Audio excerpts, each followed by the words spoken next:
বর্ণনা করেছেন। মুনাফিকের আলামত তিনটি, আয়াতুল মুনাফিকে সালাসা, মুনাফিকের আলামত হচ্ছে তিনটি। এক নম্বর হচ্ছে ইজা হাদ্দাসা কাযাবা, যখন সে কারোর সাথে কোনো কথা বলে তখন সে মিথ্যা কথা বলে। এক নম্বর কি মুনাফিকের প্রথম কাজ কি? মিথ্যা বলে। কি বলে? মিথ্যা বলে। দ্বিতীয় নম্বর হচ্ছে ওয়াইজা ওয়াদা আখলাফা, যখন সে কারোর সাথে কোনো ওয়াদা করে তখন সে সেই ওয়াদাটা ভঙ্গ করে। ওয়াদাটা কি করে? বরখেলাপ করে, কথা দিয়ে কথা রাখে না, কথা দিয়ে কথা রাখে না। এটা হচ্ছে 2 নম্বর। তৃতীয় নম্বর হচ্ছে ওয়াইজাতু মিনা খানা, যখন তার কাছে কোনো আমানত রাখা হয় তখন সে আমানতের খেয়ানত করে। তার কাছে যদি কোনো সম্পদ গচ্ছিত রাখে সেই সম্পদটি সে খেয়ানত করে ফেলে, খেয়ে ফেলে, অথবা যিনি রেখেছেন তার অনুমতি ব্যতীত খরচ করে।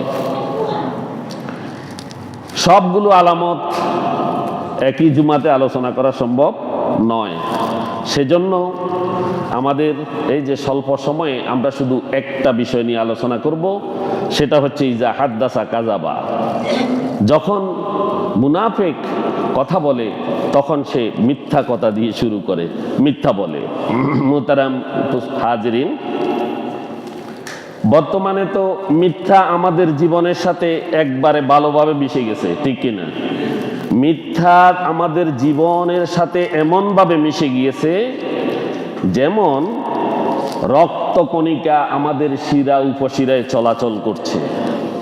যেভাবে আমাদের শিরা উপশিরায় শরীরের বিভিন্ন এই অঙ্গ প্রত্যঙ্গের যে শিরা উপশিরাগুলো আছে, এই শিরা উপশিরাগুলোতে যেভাবে রক্ত চলাচল করে, প্রবাহিত হয়, ঠিক সেভাবেই যেন মিথ্যার মধ্যে আমরা ডুবে গেছি। নাউজুবিল্লাহ, ঠিক কিনা? কাজকর্ম থেকে শুরু করে আমাদের লেনদেন, উঠা বসা, চলাফেরা, সর্বক্ষেত্রে আমাদের থেকে শুধু মিথ্যাই প্রকাশ পাচ্ছে। সত্যটা উদ্ভাসিত হচ্ছে না, মিথ্যার মধ্যে ডুবে আমরা হাবুডুবু খাচ্ছি। অথচ পবিত্র কোরআনুল কারীমে মিথ্যাকে আল্লাহ রাব্বুল আলামিন মূর্তি পূজার সমকক্ষ বলেছেন। নাউজুবিল্লাহ, মিথ্যাকে তিনি মূর্তি পূজার সমপর্যায়ের গুনাহ বলে আল্লাহ ঘোষণা করেছেন। আবারও পড়ি, নাউজুবিল্লাহ। তাহলে আমরা তো মিথ্যার মধ্যে ডুবে আছি। এই মিথ্যা বলা মানে মূর্তি পূজা করার মতো সমান গুনাহ, সমান গুনাহ আমাদের হয়। আল্লাহ আমাদের হেফাজত করুন। সূরা হাজের 30 নং আয়াতে আল্লাহ সুবহানাহু ওয়া তাআলা ইরশাদ করেছেন, ফাজতানিবুর রিজসা মিনাল আওসান, তোমরা মূর্তি পূজা থেকে বেঁচে থাকো। কি থেকে বেঁচে থাকো? প্রথম কথা আল্লাহ বলেছেন তোমরা মূর্তি পূজা থেকে বেঁচে থাকো। এরপরে আল্লাহ দ্বিতীয় অংশে বলেছেন ওয়াজতানিবু কাওলাজ জুর, এবং তোমরা মিথ্যা থেকেও বেঁচে থাকো। তাহলে মূর্তি পূজা এবং মিথ্যা বলা দুইটাকে আল্লাহ সুবহানাহু ওয়া তাআলা সূরা হাজের 30 নং আয়াতে একসাথে নিয়ে এসেছেন। তাহলে মিথ্যা বলা মূর্তি পূজা করার সমান গুনাহ হয়। কি হয়? সমান গুনাহ হয়। কিন্তু আমরা তো মিথ্যা বলে যাচ্ছি। আল্লাহ আমাদের হেফাজত করুন। আল্লাহ তাআলা মূর্তি পূজার সাথে মিথ্যাকেও একসাথে উল্লেখ করেছেন। তার মানে হচ্ছে মূর্তি পূজা যেমন অপরাধ, মিথ্যাও তেমনিভাবে অপরাধ, ঠিক কিনা? আমরা বুঝেছি। তাহলে আমরা মিথ্যা বললে মূর্তি পূজার সমান অপরাধ হয়, এই কথাটা আমরা প্রথম জানলাম। এখান থেকে শিক্ষা। সম্মানিত হাজিরিন, এই মিথ্যা বলাটা শিরকের সমপর্যায়ের গুনাহ, শিরকের সমপর্যায়ের গুনাহ। মিথ্যা বলা মানে শিরক করার সমান গুনাহ। শিরককারী কখনো জান্নাতে যাবে না। আল্লাহর সাথে যে শিরক করে সে কখনো জান্নাতে যাবে না। অন্য সকল গুনাহ মাফ হইতে পারে। মানুষের শত শত হাজার হাজার অপরাধ আছে। সকল অপরাধের চাইতে শ্রেষ্ঠ অপরাধ হচ্ছে আল্লাহর সাথে কাউকে শরীক করা। এই আল্লাহর সাথে শরীক করার গুনাহের সমান অপরাধ মিথ্যা বলা। নাউজুবিল্লাহ। মুসলিম শরীফে মিথ্যাকে শিরকের সমপর্যায়ের গুনাহ বলা হয়েছে। যেমন রাসূল আকরাম সাল্লাল্লাহু আলাইহি ওয়াসাল্লামকে সাহাবায়ে কেরামকে রাসূল সাল্লাল্লাহু আলাইহি ওয়াসাল্লাম জিজ্ঞাসা করলেন যে আমি কি তোমাদেরকে সবচেয়ে বড় গুনাহ কি তা বলে দেব না? এভাবে রাসূল সাহাবীদেরকে 3 বার জিজ্ঞাসা করলেন। সাহাবীরাও 3 বার জবাব দিলেন। কয়বার? 3 বার জবাব দিলেন। রাসূল বললেন আমি কি তোমাদেরকে সবচেয়ে বড় গুনাহ কি তা বলে দেব না? সাহাবায়ে কেরাম বললেন সালাসা ক্বালু বালা ইয়া রাসূলুল্লাহ। তারা বললেন 3 বারেই বললেন হে রাসূল আপনি বলে দিন সবচেয়ে বড় গুনাহটা কি? ক্বালা আল আশরিকু বিল্লাহ। রাসূল সাল্লাল্লাহু আলাইহি সাল্লাম বললেন সবচেয়ে বড় গুনাহ হচ্ছে আল্লাহর সাথে শিরিক করা, আল্লাহর সাথে কাউকে শরীক করা, আল্লাহর সাথে কাউকে শরীক করা। এরপরে দ্বিতীয় হচ্ছে ওয়া উকুকুল ওয়ালিদাইন, পিতামাতার নাফরমানি করা, পিতামাতার নাফরমানি করা। তাহলে 1 নাম্বার হচ্ছে কি? আল্লাহর সাথে শিরিক করা, আল্লাহর সাথে শিরিক করা।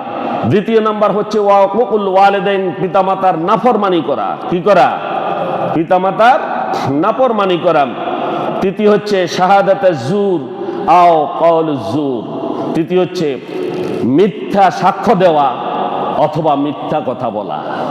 তৃতীয় নম্বর হচ্ছে মিথ্যা সাক্ষ্য দেওয়া এবং মিথ্যা কথা বলা। তাহলে দেখেন এই 3টা সমপর্যায়ের অপরাধ হাদিসে রাসূল সাল্লাল্লাহু আলাইহি ওয়াসাল্লাম ইরশাদ করেছেন যে তিনি বলছেন আল্লাহর সাথে শরীক করা যেমন অপরাধ, পিতামাতার নাফরমানি করা তেমন অপরাধ, এরপরে মিথ্যা সাক্ষী দেওয়াও তেমন অপরাধ এবং মিথ্যা কথা বলাও তেমন অপরাধ। তাহলে 2টা কথা বললাম।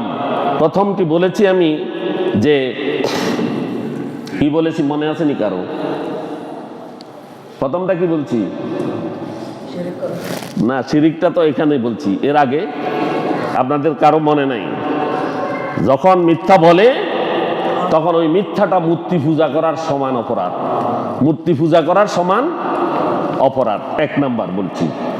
দ্বিতীয় নাম্বার হচ্ছে আল্লাহর সাথে শিরিক করা, পিতামাতার নাফরমানি করা এবং মিথ্যা সাক্ষ্য দেওয়া, এগুলা হচ্ছে মিথ্যা বলার সমান অপরাধ, মিথ্যা বলার সমান অপরাধ। তাহলে আমরা দ্বিতীয় নম্বরটি পাইলাম। মিথ্যা সকল ধর্মেই মহাপাপ ছিল। আমাদের আগে বহু জাতি অতিক্রম করেছে, বহু নবী রাসূল এসেছে কিনা? সকল নবী রাসূলের আমলে এমনকি সকল ধর্মে, সকল জাতিতে, সকল গোষ্ঠীতে মিথ্যা বলা মহাপাপ। প্রত্যেকের ধর্মে এই কথা উল্লেখ আছে। এটা শুধু আমাদের ধর্মে আছে এমন নয়, পূর্বের সকল ধর্মেই এই ধরনের কথাটা উল্লেখ ছিল যে মিথ্যা বলা মহাপাপ। জাহেলিয়া যুগে যারা জাহেল ছিল, যারা ইসলামের সুশীতল ছায়ার কি আভাস তারা পাওয়ার আগেই তারা যেখানে খুনের বদলা খুন, চুরি, ডাকাতি, জেনা, বেবিচার, হত্যা, লুটতরাজ যেখানে ছিল, সেই আইয়ামে জাহেলিয়ার লোকেরাও মিথ্যা বলাকে মহাপাপ হিসেবে মনে করত। আর আমরা এখন মিথ্যার মধ্যে ডুবে গেছি। তাহলে কি আমরা জাহেলিয়া থেকে এখন ভালো আছি নাকি? ভালো আছিনি? আল্লাহ আমাদের হেফাজত করুন, প্রত্যেকে বলি আমিন। ইমানদার কখনো মিথ্যাবাদী হতে পারে না। রাসূল সাল্লাল্লাহু আলাইহি সাল্লাম বলেছেন যে ইমানের দাবি করে ওই ইমানদার কখনো মিথ্যাবাদী হতে পারে না। বাইহাকি শরীফে একবার রাসূলুল্লাহ সাল্লাল্লাহু আলাইহি সাল্লামকে জিজ্ঞাসা করা হলো, বাইহাকি উল্লেখ করেছে, ইয়া রাসূলুল্লাহ আয়াকুনুল মুমিনু জাবানা, হে আল্লাহর রাসূল মুমিন কি কখনো কাপুরুষ হতে পারে? মুমিন কখনো কাপুরুষ হতে পারে? ক্বালা নাম, রাসূল সাল্লাল্লাহু আলাইহি সাল্লাম বললেন হ্যাঁ, সে কাপুরুষ হতে পারে। ফাকিলা লাহু আয়াকুনুল মুমিনু বাখিলা, এরপরে তাকে জিজ্ঞাসা করা হলো যে একজন ইমানদার মুমিন কি কখনো কৃপণ হতে পারে? সে কি বখিল হতে পারে? এরপরে ফাকালা নাম, ফাকালা রাসূলুল্লাহ সাল্লাল্লাহু আলাইহি সাল্লাম নাম, রাসূল বললেন হ্যাঁ, মুমিন কৃপণও হয়, মুমিন কৃপণও হতে পারে। ফাকিলা লাহু আয়াকুনুল মুমিনু কাজ্জাব, এরপরে রাসূল সাল্লাল্লাহু আলাইহি ওয়াসাল্লামকে জিজ্ঞাসা করা হলো, মুমিন কি মিথ্যা বলতে পারে? فقال رسول الله صلى الله عليه وسلم لا। রাসূল বললেন না, মুমিন কখনো মিথ্যা বলতে পারে না, মুমিন কখনো মিথ্যা বলতে পারে না। এই কথা এই বাইহাকি শরীফে এই কথাটা উল্লেখ করা হয়েছে। তাহলে আমরা যারা মুমিন, ইমানের দাবি রাখি, নিজেকে ইমানদার হিসেবে পরিচয় দিই, আমাদের মধ্যে মিথ্যা আছে কিনা? আছে। তাহলে আমি কি মুমিন দাবি করতে পারি? এখানে রাসূল সাল্লাল্লাহু আলাইহি সাল্লাম কি বলছেন? মুমিন কৃপণ হতে পারে, মুমিন কৃপণ হতে পারে, কাপুরুষ হতে পারে, কিন্তু মিথ্যা বলতে পারে না, মিথ্যা বলতে পারে না। তাহলে আল্লাহ রাব্বুল আলামিন আমাদেরকে মিথ্যা থেকে হেফাজত করুন।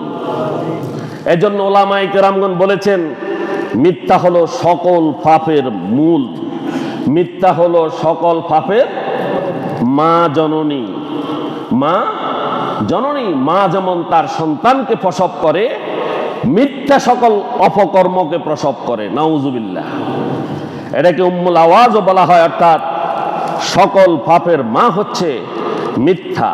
মা যেমন সন্তানের জন্ম দেয় মিথ্যা, তেমন সকল হাজারো হাজারো লক্ষ লক্ষ পাপের জন্ম দিয়ে থাকে। এ সম্পর্কে সাহাবা যুগের একটি ঘটনা আছে, যে সাহাবায়ে কেরামের জমানায় এক যুবক রাসূলুল্লাহ সাল্লাল্লাহু আলাইহি ওয়াসাল্লামের কাছে এসে বলল, ইয়া রাসূলুল্লাহ সাল্লাল্লাহু আলাইহি ওয়াসাল্লাম, আমার 60টি বদ অভ্যাস আছে। কয়টি? 4টি বদ অভ্যাস আছে।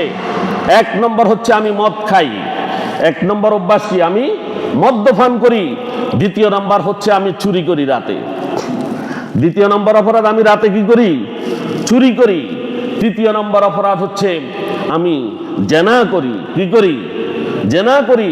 4র্থ নম্বর অপরাধ হচ্ছে মিথ্যা কথা বলি। কি বলি? মিথ্যা বলি। ইয়া রাসূলুল্লাহ সাল্লাল্লাহু আলাইহি ওয়াসাল্লাম, আমার দ্বারা তো এই 4টি কাজ একসাথে বন্ধ করা সম্ভব নয়। আমাকে একটি কাজ বন্ধ করার জন্য আপনি বলুন, এবং আমি সেটি বন্ধ করব ক্রমান্বয়ে, আর বাকিগুলোও আমি বন্ধ করব। রাসূলুল্লাহ সাল্লাল্লাহু আলাইহি ওয়াসাল্লাম তাকে বললেন যে, তোমাকে শুধু আমি একটি বন্ধ করার জন্য বলছি, সেটি হচ্ছে তুমি মিথ্যা কথা ছেড়ে দাও। কি দাও? মিথ্যা কথা ছেড়ে দাও। সে বলল, ওয়াল্লাহি, আল্লাহর কসম, আমি শপথ করছি আমি আর মিথ্যা কথা বলবো না, আমি আর মিথ্যা কথা বলবো না। রাতে যখন বেটা চুরির টাইম হয়েছে, বেচারার চুরির অভ্যাসটা জেগে উঠেছে। রাতে যখন মদ খাওয়ার সময় হয়েছে, তখন তার মদের নেশা এসেছে। এরপরে তার জেনার সময় জেনার কথা জেগে উঠেছে। এমন সময় তার মনের মধ্যে আসলো যে সকালে যখন আমি রাসূলুল্লাহ সাল্লাল্লাহু আলাইহি ওয়াসাল্লামের কাছে যাব, রাসূল আমাকে জিজ্ঞাসা করবেন যে রাতে তুমি কি কি করেছো। এখন যদি আমি মদ খাই, তাহলে আমি তো বলতে পারবো না মদ খেয়েছি, আর খাই নাই বললে মিথ্যা হবে। তুমি কি জেনা করেছো? করেছি বললে আমি জেনাকারীর শাস্তি পাবো, আর করি নাই বললে কি হবে? মিথ্যা হবে। তুমি কি মদ পান করেছো? তুমি কি চুরি করেছো? সে চুরি করতে একবার বেরিয়েছিল, আবার সেখান থেকে ফিরে এসেছে। যে বলে, রাসূল যখন সকালবেলা আমাকে জিজ্ঞাসা করবে তুমি কি রাতে চুরি করেছো, তখন সে বলবে, কি বলবে? যদি চুরি করেছি বলি, তাহলে আমি ধরা পড়ে যাব। তাহলে আমি কি? ধরা পড়ে যাব। আর যদি বলি আমি চুরি করিনি, তাহলে মিথ্যা হবে। আমি তো রাসূলকে বলেছি, আমি মিথ্যা বলবো না। পরদিন সকালবেলা রাসূলুল্লাহ সাল্লাল্লাহু আলাইহি সাল্লামের কাছে সেই লোকটি গেল, এবং রাসূল সাল্লাল্লাহু আলাইহি সাল্লাম তাকে জিজ্ঞাসা করলেন যে কাল রাতে তুমি কি এই কাজগুলো করেছো? তখন সে বলেছে, আলহামদুলিল্লাহ, হে রাসূলুল্লাহ সাল্লাল্লাহু আলাইহি ওয়াসাল্লাম, আপনি আমাকে এমন এক মন্ত্র দিয়েছেন, শুধুমাত্র একটি কথা বলেছেন যে তুমি মিথ্যা বলবে না। এই মিথ্যা না বলার জন্য আমি সারা রাত নিজের সাথে নিজে যুদ্ধ করেছি, নিজের সাথে নিজে যুদ্ধ করেছি। যুদ্ধে আমি জয়লাভ করেছি, এবং আপনার সামনে আজকে আমি সত্যই বলছি যে আমি সমস্ত পাপ কাজ থেকে বিরত ছিলাম। এই কথা থেকে স্পষ্ট প্রতীয়মান হয় যে মিথ্যা সকল পাপ কাজের জননী। ঠিক কিনা? ঠিক। তাহলে মিথ্যা যদি ছেড়ে দেয়, এই দুনিয়াতে যত রকমের অপকর্ম আছে অনেকাংশে কমে যাবে। ঠিক কিনা? থাকবে না, অপকর্মগুলো চলে যাবে। বর্তমানে আমরা যদি সর্বমহলে মিথ্যা বর্জন করতে পারি, তাহলে আশা করা যায় এই যুবকের নিয়ে আমরাও প্রাসঙ্গিক আশেপাশে আমরা যত পাপ করছি, অনেক পাপ থেকে আমরা মুক্তি লাভ করব। আমরা যাদেরকে সংসদে পাঠাবো তারা যদি মিথ্যাবাদী হয়, তাহলে মিথ্যার জন্ম সংসদে হবে কি না? আর যদি আমরা মেম্বার, চেয়ারম্যান, আমরা আমাদের সমাজপতি, সমাজের প্রতিনিধি যাদেরকে বানাবো, এরা যদি চোর হয়, এরা যদি মিথ্যা কথা বলে, তাহলে আমাদের সমাজটা মিথ্যায় সয়লাভ হয়ে যাবে। এজন্য আমাদেরকে দরকার সত্যবাদিতা সবখানে জারি রাখা, ঠিক কিনা? মিথ্যা থেকে আমাদেরকে কি থাকা? দূরে থাকা। আল্লাহ আমাদেরকে হেফাজত করুন। মোহতারাম হাজরিন, মিথ্যাবাদীদের সম্পর্কে কোরআন ও হাদিসে অনেক কঠোর বাণী উচ্চারণ করা হয়েছে। তোর মধ্যে কয়েকটি বাণী আমি তুলে ধরছি। 1 নম্বর হচ্ছে মিথ্যাবাদীদের উপরে আল্লাহ লানত। মিথ্যাবাদীর উপরে আল্লাহ লানত। কে দিয়েছেন লানতটা? আল্লাহ সুবহানাহু ওয়া তাআলা পবিত্র কোরআনে তাদের উপর সরাসরি লানত করা হয়েছে। যেমন সূরা আলে ইমরানের 61 নং আয়াতে আল্লাহ রাব্বুল আলামিন ইরশাদ করেছেন, লানাতুল্লাহি আলাল কাযিবিন, লানাতুল্লাহি আলাল কাযিবিন। মিথ্যাবাদীদের উপর আল্লাহ লানত। কে করেছেন এই লানত? কে করেছেন? আল্লাহ সুবহানাহু ওয়া তাআলা বলেছেন মিথ্যাবাদীদের উপরে আল্লাহ লানত। তাহলে আমরা কি মিথ্যার মধ্যে থাকতে পারি? যেহেতু আল্লাহ নিজে লানত দিয়েছেন মিথ্যাবাদীকে, সেই মিথ্যা থেকে আমরা কি সরে আসতে হবে কিনা? হবে না? আমাদের সমাজে কি আমরা মিথ্যা রাখতে চাই? না। এই মিথ্যা থেকে আমাদেরকে বেরিয়ে আসতে হবে। 2 নম্বর হচ্ছে মিথ্যা হচ্ছে সবচেয়ে বড় গুনাহ। মিথ্যা হচ্ছে সবচেয়ে বড় গুনাহ। আব্দুল্লাহ ইবনে মাসউদ রাদিয়াল্লাহু তাআলা আনহু বলেন, আযমুল খাতায়া ইনদাল্লাহি আল-লিসানুল কাযুব। আল্লাহ তাআলার নিকট মুখের সর্ববৃহৎ গুনাহ হচ্ছে মিথ্যা কথা বলা। কি বলা? মিথ্যা কথা বলা। এটা হচ্ছে বড় গুনাহ। তাহলে 3 নাম্বার হচ্ছে মিথ্যা দুর্গন্ধ ছড়ায়। মিথ্যা কি ছড়ায়? দুর্গন্ধ ছড়ায়। তিরমিজি শরীফে আছে, ইজা কাযাবাল আব্দু তাবাআদা আনহুল মালাকু মিলা মিন নাতনিন মা জা বিহি। মানুষ যখন মিথ্যা বলে, ফেরেশতারা দুর্গন্ধে তার কাছ থেকে 1 মাইল দূরে সরে যায়। নাউজুবিল্লাহ। যখন মিথ্যা বলে, মিথ্যা বলার সাথে সাথে ফেরেশতারা তার কাছ থেকে 1 মাইল দূরে সরে যায়। 1 মাইল দূরে সরে যায়, ফেরেশতা তার কাছে থাকে না। 4 নাম্বার হচ্ছে মিথ্যা হচ্ছে সবচেয়ে ঘৃণিত চরিত্র। মিথ্যা হচ্ছে সবচেয়ে ঘৃণিত চরিত্র। তিরমিজি শরীফে আছে, আম্মা জান আয়েশা রাদিয়াল্লাহু তাআলা আনহা বলেন, রাসূল সাল্লাল্লাহু আলাইহি ওয়াসাল্লামের নিকট মিথ্যার চেয়ে ঘৃণিত আর কোনো চরিত্রই ছিল না। রাসূল সাল্লাল্লাহু আলাইহি ওয়াসাল্লাম সকল চরিত্রকে যতটুকু ঘৃণা করতেন না, তার চেয়ে বেশি ঘৃণা করতেন যিনি মিথ্যা কথা বলতেন তাকে। তার সামনে কেউ মিথ্যা বললে তিনি পেরেশান হয়ে যেতেন, যতক্ষণ পর্যন্ত না ওই মিথ্যাবাদী আল্লাহর কাছে তওবা করত। মিথ্যাবাদী তওবা করার আগ পর্যন্ত রাসূল সাল্লাল্লাহু আলাইহি ওয়াসাল্লাম নিজে পেরেশান থাকতেন, নিজে পেরেশান থাকতেন। আম্মা জান আয়েশা রাদিয়াল্লাহু তাআলা আনহার হাদিস, তিরমিজি শরীফের 1973 নং হাদিস। তাহলে মিথ্যা থেকে আমাদেরকে সরতে হবে কিনা? সরতে হবে। মিথ্যা কি জিনিস সেগুলোও আমরা জানবো ইনশাআল্লাহ। আল্লাহ আমাদের তৌফিক দান করুন। হাসরের মাঠে মিথ্যাবাদী বলে সম্বোধন করা হবে, আপনার নাম বলে ডাকা হবে না। আপনাকে সেখানে মিথ্যাবাদী বলে ডাকা হবে হাসরের মাঠে। হে মিথ্যাবাদী, হে সত্যবাদী, এইভাবেই বলে হাসরের মাঠে ডাকা হবে। আল্লাহ আমাদেরকে হেফাজত করুন। বুখারী শরীফে রাসূল সাল্লাল্লাহু আলাইহি ওয়াসাল্লাম ইরশাদ করেছেন, মানুষ যখন সত্য বলায় অভ্যস্ত হয়ে যায়, আল্লাহ রাব্বুল আলামিন কিয়ামতের দিন ইয়াকুনা ইনদাল্লাহি সিদ্দিকা, তখন সে আল্লাহর আদালতে সত্যবাদী হিসেবে সে বিবেচিত হবে। কিয়ামতের দিন যখন সে দণ্ডায়মান হবে, তাকে আহ্বান করা হবে, হে সত্যবাদী, হে সত্যবাদী বলে তাকে ডাকা হবে। আর যখন মিথ্যা বলায় মানুষ অভ্যস্ত হয়ে যায়, কথায় কথায় যখন মিথ্যা বলে, ইয়াকতাবু ইনদাল্লাহি কাযযাবা, তখন সে আল্লাহ তাআলার আদালতে কাযযাব বলে বিবেচিত হয়।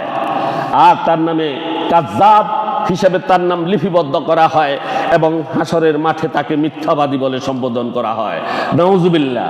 আল্লাহ আমাদের হেফাজত করুন।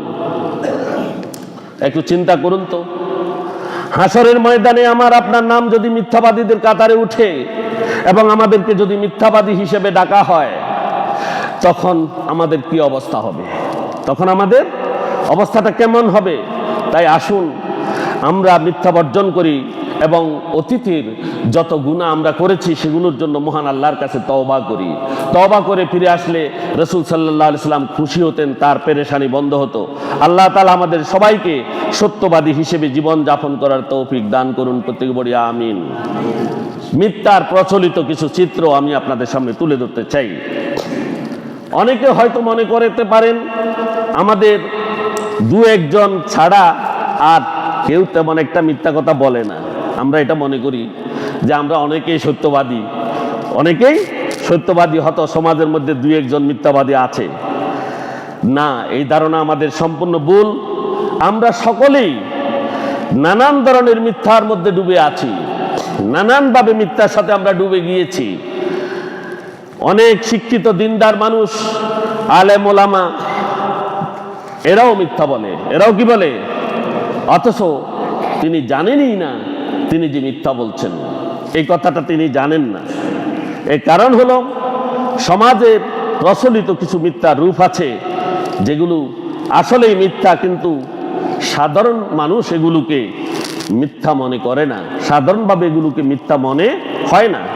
হাদিসের কিতাব থেকে এমন কয়েকটি দৃষ্টান্ত আমি তুলে ধরছি। 1 নম্বর হচ্ছে মিথ্যা আশ্বাস দেয়া। মিথ্যা আশ্বাস দেয়া। আমাদের ছেলে সন্তান আসেনি? আছে। বাড়িতে আমরা যখন ছেলে সন্তানরা পড়তে বসে, বাবা ভালো করে পড়ো, তুমি ভালো পাস করলে আমি ওইটা কিনে দিব, এটা কিনে দিব, বলি কিনা? বলি। তুমি পড়ো, এটা ওটা তোমাকে কিনে দিব। অথচ যখন সে পড়ালেখা করে, পাস করে, আদৌ কি তাকে কিনে দেয়? কিনে দেয়? যদি কিনে না দেয়, সাথে সাথে ওই মিথ্যার গুনাহটা তার আমলনামায় লিখে নেওয়া হয়। নাউজুবিল্লাহ। তাহলে এই ধরনের মিথ্যা আমাদের আসেনি। আর হাদিসের ভাষা দ্বারা বোঝা যায় এগুলো মিথ্যার শামিল। এগুলো কি? মিথ্যার শামিল। কোনো অবস্থাতেই আমরা এই জাতের মিথ্যা আশ্বাস আমাদের ছেলে সন্তানদেরকে দেব না, ঠিক কিনা? আমরা শাসন করব, পড়তে বলবো, কোনো রকমের প্রতারণা আমরা যেন না করি। আল্লাহ আমাদের হেফাজত করুন। আবু দাউদ শরীফে আছে, আব্দুল্লাহ ইবনে আমের রাদিয়াল্লাহু তাআলা আনহু বলেন, আমি খুব ছোট ছিলাম, একদিন আমার মা আমাকে ডাকলেন এবং এক হাত মুঠ করে বললেন, হা তাআলু আতিকা, বেটা এদিকে আসো, আমি তোমাকে কিছু দেব, আমি তোমাকে কিছু দেব। ওই সময় রাসূলুল্লাহ সাল্লাল্লাহু আলাইহি ওয়াসাল্লাম তিনি বলছেন যে আমার ঘরে, আব্দুল্লাহ ইবনে আমের বলেন, রাসূল আমার ঘরে উপস্থিত ছিলেন, আর তিনি আমার মাকে ডেকে বললেন, হে উম্মে আব্দুল্লাহ, মা আরাদতে আন তুতিহি, তুমি কি তাকে কিছু দেওয়ার ইচ্ছা করেছো? যে আসলে তুমি কি তাকে যে ডেকেছো দিবা, তুমি কি দেওয়ার ইচ্ছা করেছো? দেওয়ার ইচ্ছা তোমার আছে? আমার মা বললেন, হ্যাঁ, আমি তাকে খেজুর দেওয়ার ইচ্ছা করেছি। রাসূল সাল্লাল্লাহু আলাইহি ওয়াসাল্লাম বললেন, আমা ইন্নাকি লাউলাম তুতিহি শাইআ কুতিবাত আলাইকা কিসবা, যদি তুমি কিছু দেওয়ার ইচ্ছা না করতে, তাহলে তোমার আমলনামায় একটি মিথ্যার কি মিথ্যা তোমার আমলনামায় লিখে দেয়া হতো। একটি মিথ্যা তোমার আমলনামায় লিখে দেয়া হতো। দ্বিতীয় হচ্ছে সার্টিফিকেট। আমাদের সমাজের কিছু রীতি রেওয়াজ আছে। কেউ মাদ্রাসা স্কুলের আশেপাশেও যায়নি, কিন্তু চাকরির জন্য একটা সার্টিফিকেট দরকার, একটা সার্টিফিকেট দরকার। তখন সে মাদ্রাসার সুপারিনটেন্ডেন্ট অথবা স্কুলের প্রধান শিক্ষকের কাছে গিয়ে একটা সার্টিফিকেট চায়, 8ম শ্রেণী পাস, চায় কিনা? চায়। তো তাহলে যদি সার্টিফিকেট মাদ্রাসা থেকে বা স্কুল থেকে দেয়া হয়, এটা সত্য না মিথ্যা? এটা সত্য না মিথ্যা? মিথ্যা। আবার আমরা ডাক্তারের কাছে যাই, যে অসুখ বিসুখ হয়েছে বলে অফিস আদালতে ছুটি ছাটা করার জন্য একটা সার্টিফিকেট নিই, একটা সার্টিফিকেট নিয়ে কিনা যে চাকরির স্থলে ওই সার্টিফিকেটটা দেখাই বলি যে আমি অসুস্থ ছিলাম, বলি কিনা? এরপরে আসেন আমরা চারিত্রিক সনদ নিই, চারিত্রিক সনদ নিই। এক্ষেত্রে আমি আরো কিছু কথা বলতে চাই। যিনি চারিত্রিক সনদ দেন তার চরিত্র ঠিক আছে নি? অনেকের তাদের চরিত্রও ঠিক নেই, আসেনি? বাতের ওষুধ বেচের ডাক্তারে নিজে বাতে বেয়ে হয়েছে, কথা বুঝছেন নি? ডাক্তার নিজে বাতে বেয়া। যিনি চারিত্রিক সনদ দেন তার চরিত্রের ঠিক নেই, তিনি চারিত্রিক সনদ দিচ্ছেন, অথচ চোর, গুন্ডা, বদমাইশ, ডাকাত এদেরকে চারিত্রিক সনদ দিয়ে চাকরিতে ঢুকিয়ে দেওয়া হচ্ছে, হচ্ছে কিনা? হচ্ছে, হচ্ছে। তাহলে এক্ষেত্রে ডাক্তার, চারিত্রিক সনদ দানকারী এবং ওই শিক্ষকগুলো যারা সার্টিফিকেট প্রদান করে এবং যারা এগুলো গ্রহণ করে, প্রত্যেকেই মিথ্যার মধ্যে হাবুডুবু খাচ্ছে, ঠিক কিনা? আল্লাহ আমাদের হেফাজত করুন। এই সার্টিফিকেট যারা দেয় তাদের প্রত্যেকের আমল নামায় মিথ্যার গুনাহ লেখা হয়, নাউজুবিল্লাহ, হয় কিনা? হয়, প্রত্যেকে গুনাহগার হয়। তৃতীয় নাম্বার হচ্ছে আমরা মোবাইল ফোনে কথা বলি কিনা? মোবাইল ফোনে আমরা কথা বলি। আসি কোথায়? বুধবাড়িয়া বাজারে, বলি আমি লেমুয়া, বলি কিনা? আসি এলাকায়, বলি ঢাকা, বলি কিনা? আসি কাছে, বলি দূরে, দূরে আসি কাছে, বলি বলি কাছে আসি, ঠিক কিনা? হ্যাঁ, আপনি এখানে 5 মিনিট বসেন, আমি 2 ঘন্টা পরে আসতেছি। এইরকম চোর আছে কিনা? এই মিথ্যাবাদী আমাদের মোবাইলের কারণে অনেক মিথ্যা বেড়ে গেছে, ঠিক কিনা? ঠিক, মিথ্যাবাদী বেড়ে গেছে। এগুলো প্রতারণা, এগুলো কি? এগুলোকে গুনাই মনে হয় না, আসলে এগুলো বলার সাথে সাথে তার আমল নামায় মিথ্যার গুনাহ লেখা হয়ে যায়, ঠিক কিনা? ঠিক। এরপর আইয়েন ব্যবসার ক্ষেত্রে মিথ্যা বলা। ব্যবসায়ীরা আছে, আসি যখন ক্রেতা আসে তখন ক্রেতাকে বলে, ভাই যেই দাম আপনি মূলিয়েছেন এই দাম তো আমার কেনাও নাই, বলে কিনা? বলে, এই দামে আমি কিনতেও পারি নাই। আবার অনেক ক্রেতাকে মূলামূলি করার পরে বলে যে, ভাই আরেকটু বাড়ান, না হলে আমার পোষাইবে না। ক্রেতা যখন চলে যায় তখন বলে, আপনাকে ভাই আসেন আসেন, লস দিয়ে আপনার কাছে বিক্রি করছি, বলে কিনা? বলে কিনা? কাস্টমার নাই তো, এই জন্য আমি একটু লসে বিক্রি করে দিয়ে আমার আসলটা আনবার লাই। তো লসে বিক্রি করলে আসলটা আইয়ে নি। এগুলো সব প্রতারণা, এগুলো সব কি? প্রতারণা। এগুলো যখন করে তখন তার আমল নামায় মিথ্যাগুলো লেখা হয়। কি লেখা হয়? কবিরা গুনাহ। কি? কবিরা গুনাহ লেখা হয়। কি লেখা হয়? কবিরা গুনাহ। এভাবেই হালাল ব্যবসাগুলো দৈনন্দিন হারাম ব্যবসাতে রূপান্তরিত হয়ে যায়, ঠিক কিনা? তার এখানে মিথ্যা বলার ফলে তার দোকানের মধ্যে যতগুলো মালামাল আছে সবগুলোতে আস্তে আস্তে মিথ্যা ঢুকে পড়ে, আর এগুলো হারাম হতে শুরু করে, হারাম হতে শুরু করে। যেমনটি আপনি আমি আমরা চাকরি করি, আমাদের চাকরি বাকরি ব্যবসা বাণিজ্য বৈধ ইনকামের বাহিরে আমরা যে অবৈধ টাকা ইনকাম করি, এই অবৈধ টাকাটা যখন আমি আমার পরিবারের পরিজনকে নিয়ে যখন আমি এগুলো খাই, গ্রহণ করি, আমার শরীরে যখন ঢুকে তখন এই খাবারগুলো আমার শরীরের মধ্যে রক্ত দেয় কিনা? দেয় কিনা? রক্ত উৎপাদন করে। তাহলে আমার শরীরের সমস্ত রক্তগুলো হারামের কারণে কি হয়ে যায়? নাপাক হয়ে যায়, অপবিত্র হয়ে যায়। তেমনিভাবে একজন মিথ্যাবাদী ব্যবসায়ীর সমস্ত ব্যবসা মিথ্যায় পর্যবসিত হয়ে যায়। আল্লাহ রাব্বুল আলামিন আমাদেরকে মিথ্যা বলা থেকে হেফাজত করুন, আমিন। 5 নম্বর, খাবারের জন্য ডাকলে মিথ্যা কথা বলে। খাবারের জন্য ডাকলে মিথ্যা কথা বলে। আমার ক্ষুধা নাই, বলেনি।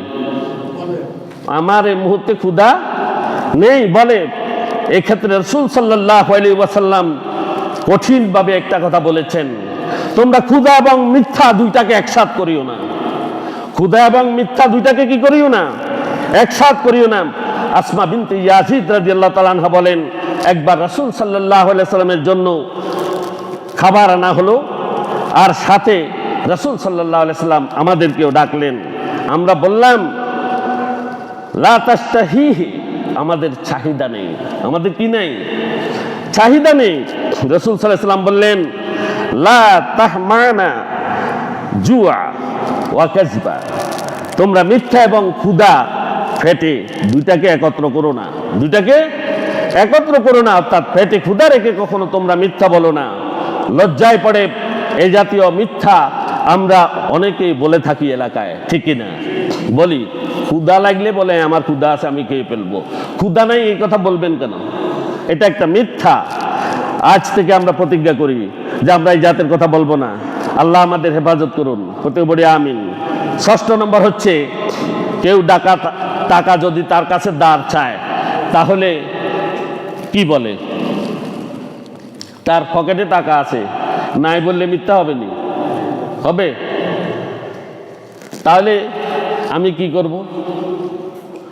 তাকে আপনার ঠিক প্রয়োজন আছে, এই টাকা দিতে পারবেন না, কিন্তু নাই বললে তো মিথ্যা হবে।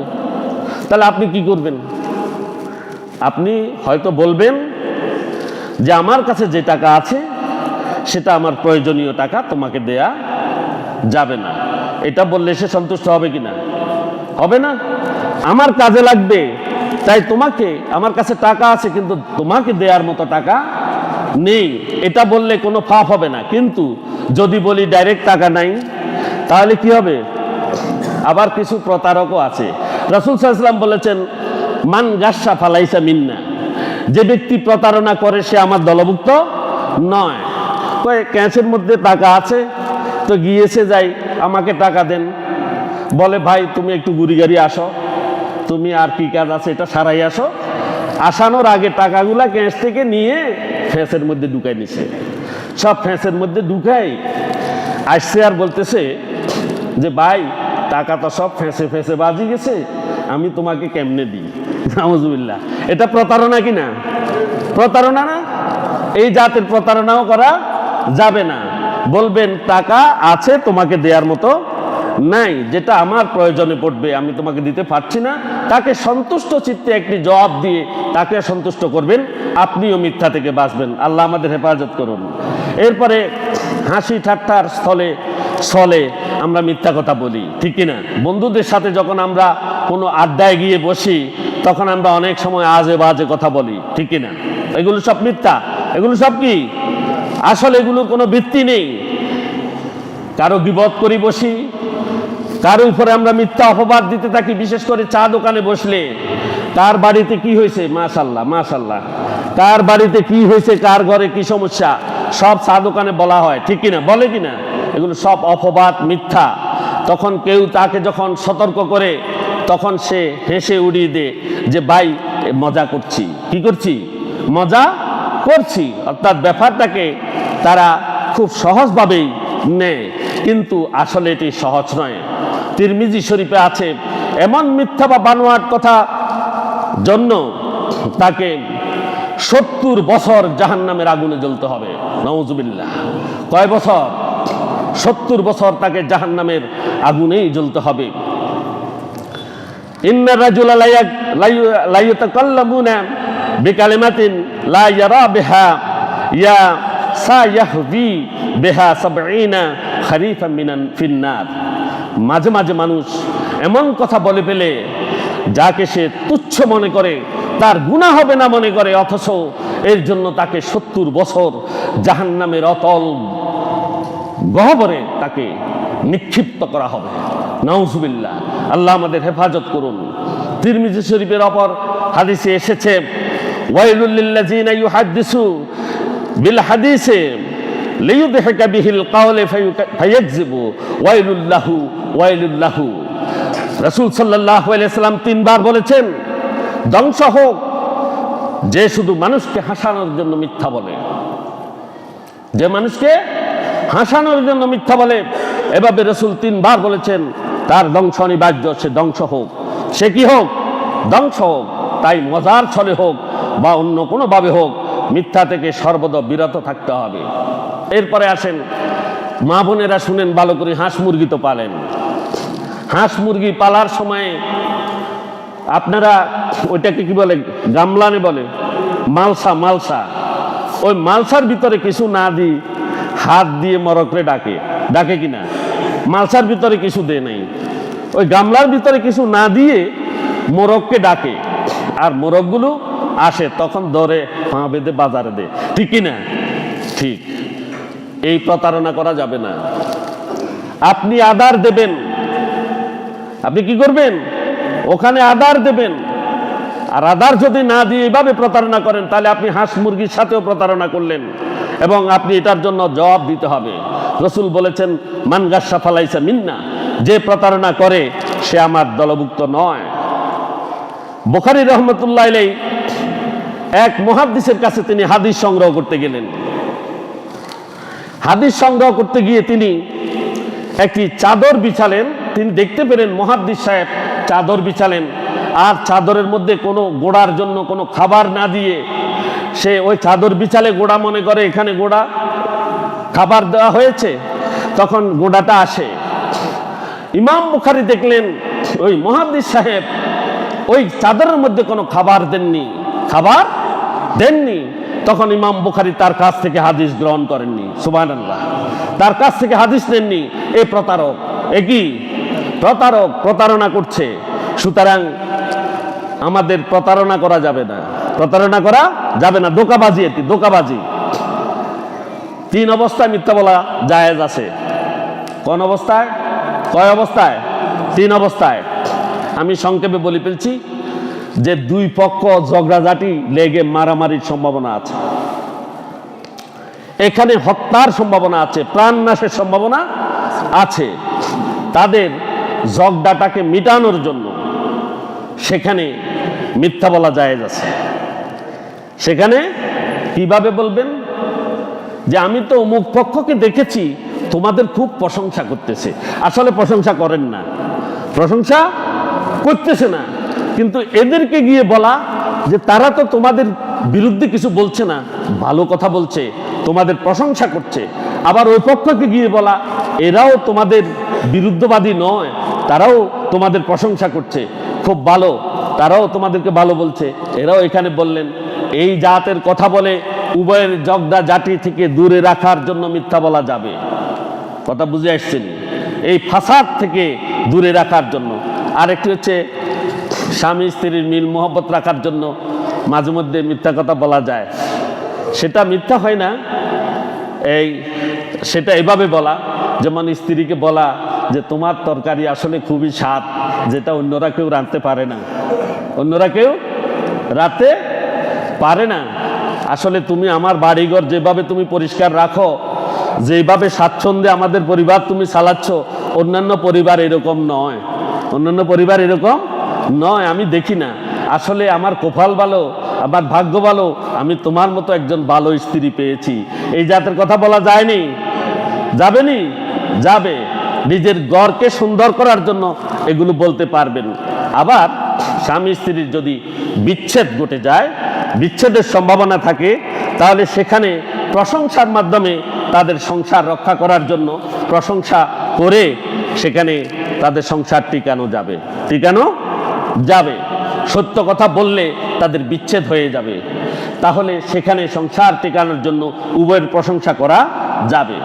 3 নম্বর হচ্ছে ধর্মযুদ্ধ, যেখানে যেখানে ইসলাম এবং অনিসলাম, ইসলাম এবং অনিসলাম, হক এবং বাতিল, এই দুইটির দ্বন্দ্বে আপনি যুদ্ধক্ষেত্রে নিজেদের সৈন্য সামন্তকে কি করার জন্য? উৎসাহ দেওয়ার জন্য, তাদেরকে এগিয়ে যাওয়ার জন্য, যুদ্ধের রণকৌশল শক্ত করার জন্য মিথ্যা বলা যাবে, মিথ্যা বলা যাবে বাতিলকে হারানোর জন্য। তবে এটা বাতিলের জন্য নয়। যারা ইসলামপন্থী, যারা হকপন্থী, তারা এই জাতের কাজ করতে করতে পারবে। সর্বশেষ একটা কথা বলে শেষ করছি। হযরত সিদ্দিক আকবর, হযরত আবু বকর সিদ্দিক রাদিয়াল্লাহু তাআলা আনহু যখন রাসূলুল্লাহ সাল্লাল্লাহু আলাইহি সাল্লামকে নিয়ে হিজরতে বের হলেন, রসুল যখন হযরত আবু বকরকে নিয়ে হিজরতে বের হলেন, আর তখন কাফেরেরা দারুন নদওয়ার বৈঠকে সিদ্ধান্ত নিয়েছিল যে মুহাম্মদকে জীবিত অথবা মৃত, তার শিরোচ্ছেদ করে তার শির অথবা তার শরীর যে এনে দিতে পারবে তাকে 100টি উট দেয়া হবে। বলা হয়েছে কিনা? বলা হয়েছে। তখন চারদিকে লোকগুলো ছড়িয়ে ছিটিয়ে পড়লো মুহাম্মদ সাল্লাল্লাহু আলাইহি ওয়াসাল্লামকে কি নিয়ে আসার জন্য, ধরার জন্য। আর যখনই হযরত মুহাম্মদ সাল্লাল্লাহু আলাইহি ওয়াসাল্লাম এবং হযরত আবু বকর মদিনার পথে যাচ্ছিলেন, তখন এক পরিচিত লোক, যিনি আবু বকর রাদিয়াল্লাহু তাআলা আনহুকে চিনতেন, তিনি আবু বকর রাদিয়াল্লাহু তাআলা আনহুর কাছে এসে বললেন, এ আবু বকর, আপনি কি মুহাম্মদকে দেখেছেন? না, আপনার সাথে ইনি কি? তিনি মুহাম্মদ সাল্লাল্লাহু আলাইহি ওয়াসাল্লামকে চিনতেন না, রাসূলকে চিনতেন না। হযরত আবু বকর রাদিয়াল্লাহু তাআলা আনহু চিন্তায় পড়ে গেলেন যে আমি যদি বলি মুহাম্মদ সাল্লাল্লাহু আলাইহি ওয়াসাল্লাম, তাহলে তো রহস্য ফাঁস হয়ে যাবে। ইনি তো আল্লাহর রাসূল, এই কথা বললে রহস্য কি হয়ে যাবে? ফাঁস হয়ে যাবে। আর এটা আমি তখন কি বলবো? তখন তিনি বললেন, আমি মিথ্যাও বলতে পারবো না, আবার সত্য কিভাবে বলি, বললে রাসূল ধরা পড়ে যাবে। তিনি একটা শঙ্কার মধ্যে পড়ে গেলেন। হঠাৎ আল্লাহ সুবহানাহু ওয়া তাআলা তার অন্তরের মধ্যে একটি কথা ঢেলে দিলেন। তিনি বললেন, হাজার রাজুলু ইয়াহদিনিস সাবিল, ইয়াহদিনিস সাবিল, ইনি হচ্ছেন আমার পথ প্রদর্শক, যিনি আমাকে পথ দেখান, যিনি আমাকে পথ দেখান। ওই ব্যক্তিটি মনে করলো যে হযরত আবু বকর রাদিয়াল্লাহু তাআলা আনহু মনে হয় মদিনার পথ চিনেন না, এই জন্য একজন পরিচিত লোককে তিনি কি সাথে নিচ্ছেন পথ দেখানোর জন্য। এই বলে লোকটি সেখান থেকে চলে গেল। এভাবেই তিনি মিথ্যাটি এড়িয়ে গেলেন, কিন্তু সত্য কথা বললেন। সত্য কিনা? এই কথা সত্য কিনা? তিনি চিন্তা করলেন যে মুহাম্মদুর রাসূলুল্লাহ সাল্লাল্লাহু আলাইহি ওয়াসাল্লাম, তিনি তো আমার পথ প্রদর্শক ইহকাল এবং পরকালে, ইহকাল এবং পরকালে তিনি তো আমার পথ প্রদর্শক। সম্মানিত হাজেরিন, চিন্তা করে দেখুন, আমরা যদি মিথ্যা বলি, আমাদের সমাজ যদি মিথ্যায় সয়লাভ হয়ে যায়, আমাদের রাষ্ট্র যদি মিথ্যায় সয়লাভ হয়ে যায়, মিথ্যাবাদীর যদি জয় জয়কার হয়ে যায়, আমরা যদি মিথ্যার মধ্যে ডুবে যাই, আমাদের পরিবার, সমাজ, রাষ্ট্র সব কিছু ধ্বংসশীল, ঠিক কিনা? সবগুলো জাহান্নামের পথে যাবে এবং এগুলো আল্লাহর কাছে মূর্তি পূজা এবং শিরকের চেয়ে বড় পাপ। মূর্তি পূজা এবং শিরকের চেয়ে বড় পাপ। আমরা সত্যবাদীকে গ্রহণ করব, সত্য কথা বলবো, সত্যের সাথে থাকব, সত্য নিয়ে আমরা যেতে চাই, যেন হাসরের ময়দানে আল্লাহ রাব্বুল আলামিন সত্যবাদী যখন ডাক দিবে, তখন আমি যেন হাত উঠাতে পারি, লাব্বাইক বলতে পারি। আল্লাহ আমাদের তৌফিক দান করুন, প্রত্যেক বলি আমিন। ওয়া আখিরু দাওয়ানা আলহামদুলিল্লাহি রাব্বিল আলামিন। আসসালামু আলাইকুম ওয়া রাহমাতুল্লাহি ওয়া বারাকাতুহু। সম্মানিত